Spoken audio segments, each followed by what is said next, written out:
Hi guys. What I'd like to do today is show you all how to apply some colour to an image like this. We'll be doing this using blending modes, and blending modes make two images when displayed upon on top of each other behave differently. So as you can see, I've got a layer on top and I have a layer beneath. This top layer is obscuring the bottom layer, as you would expect. In the layers panel, whenever we see the word normal, we have the ability to change what we call blending modes. We have a variety of different blending modes, and as you click and toggle through them, you'll see that you get a variety of different looks, different things are happening. Very complex and interesting sort of area of Photoshop. It's a real go-to for a digital illustrator. So by just changing the blending mode, some great and interesting things happen without really doing too much work, which is fantastic. So what I'd like to do that is come back to our illustration here. Now, I have a layer on top of a blank layer. There's nothing beneath my layer. This top layer, I'm going to change its blending mode to multiply. And there we go. Nothing has happened yet. I've changed that top layer to multiply, and I'm going to actually lock it. I don't really want to disturb that layer. Anything I do is going to be beneath of this layer, and that's sort of where the painting will go on. So if I was to paint now with my brush, and I'm just going to paint in here, you'll see that, make sure that guy's blending mode is multiply. Yep, very good. And I can then paint beneath on this bottom layer, and the colour will show through. Now, I don't need to make selections for this to work, but if you can make selections, it's a good thing. Okay, so I don't necessarily need to make selections. But because this is well defined and I want to keep my paint in between the lines, I'm going to use my quick selection tool to isolate parts of this image.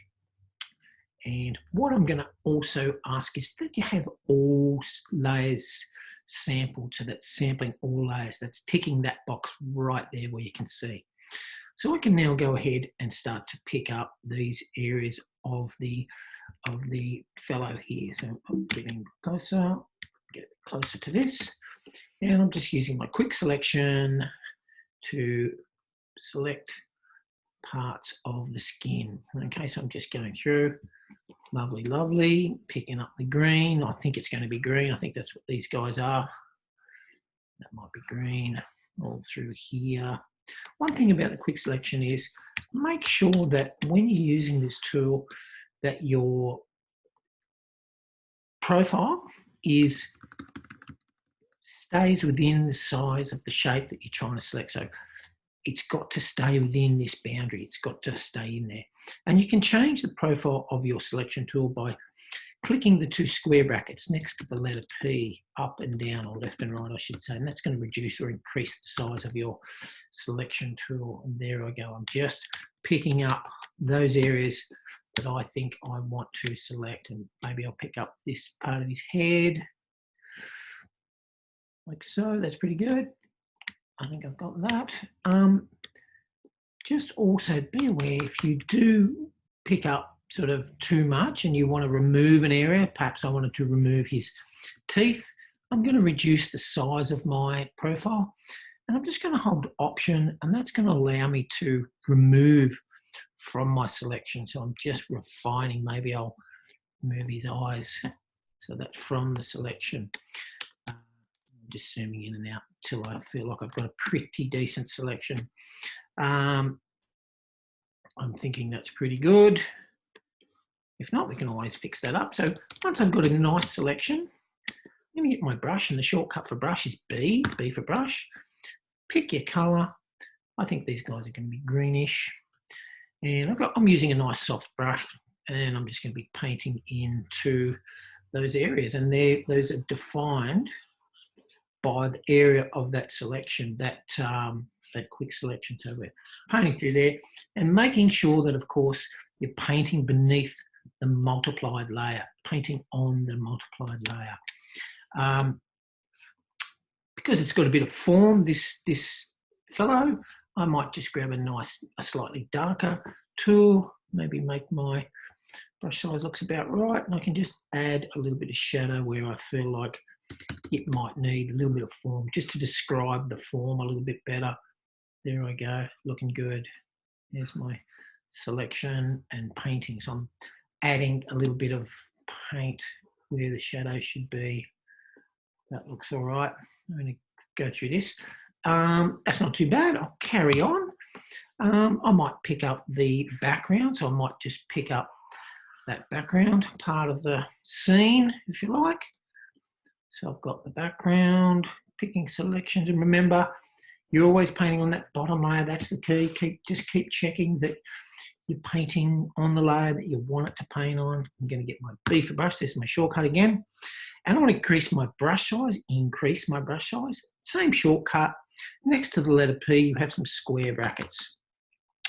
And there I go, there's my brush size. One thing you might want to know, if you press the caps lock, you'll toggle between a single pixel and the brush profile. So if you don't see your circle, hit your caps lock and you're good. So I'm just going to change out my color there a little bit. I'm going to make it, or maybe we'll make it nice pink. I'm increasing my brush size. I've got a nice soft brush, just whacking my background in, popping it a little bit like so. Pretty good. That's going quite well. Okay, so this is the process, guys.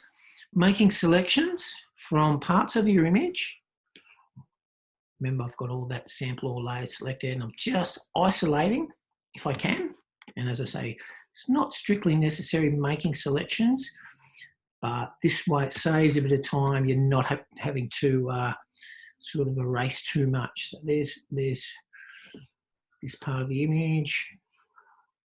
And this is the process, guys. So back to brush, back to brush, pick your color up, resize your brush to what you want it to be, and paint in. And another thing you can do is the number pad on the top of my keyboard, it's got numbers 1 through 9 and 0. If I hit the number 3, I'm only painting with 30% of the opacity of the brush, which is a nice tip. So I'm only painting 30% of the opacity of the brush. That's looking good. There we go, coming together. Really there, 1 second. And I'm just going to hit the brush with this on the layer one time. There we go. Looking very good. That's the process, guys. So that's how we're going to paint and bring some life to this image here. There's a lot of cool things you can do with blending modes, and this is one of them. I've also got other variations of this. So here is another thing that I've done with blending modes, and this is a photograph, and simply you can see how roughly I've painted into the background there. And I'm using blending modes to give me that pop art style look. Very, very great way to bring some life into a dull black and white photograph. And here's another that I've done earlier. So this is showing you what we can do with the use of a blending mode layer. So that layer on top is purely black and white, and we're painting on the bottom layer and really getting these good looks. Look, I hope that's been helpful, and I will see you all in the lesson, guys.